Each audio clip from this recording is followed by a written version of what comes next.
Amid reports that mediators are closing in on a ceasefire deal between Israel and Hamas, Israel's ambassador to the United Nations speculated on what such an agreement might look like. Danny Danon told the press before entering the Security Council meeting that a ceasefire might occur in stages. I'm not sure it will be in one stage. We hope it will be in one stage because we want to see all the hostages back home.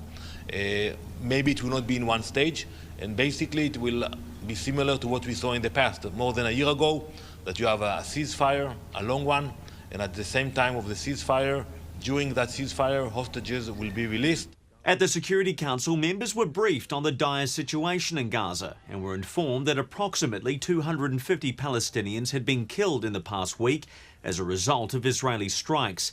Despite ongoing discussions of a ceasefire, Israel's Defense Force ordered another evacuation in central Gaza overnight, ahead of an expected offensive there.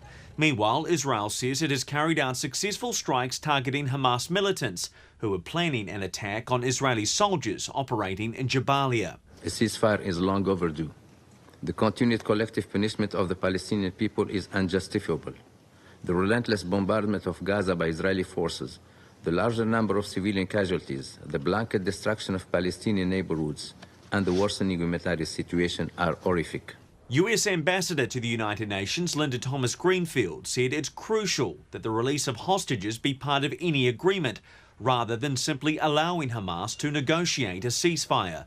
Instead, we must speak with one voice and demand that Hamas agree to release the hostages they're holding so that we can implement the deal on the table to end the suffering of hostages from more than a dozen member states and millions of Palestinian civilians in Gaza, and to put the parties back on a path toward a two-state solution.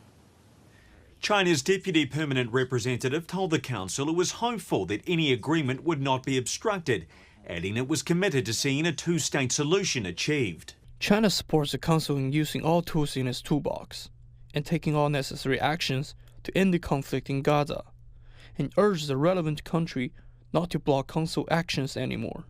Health officials in Gaza say that 45,000 Palestinians have died since the war began in October 2023. Mitch McCann, CGTN, New York.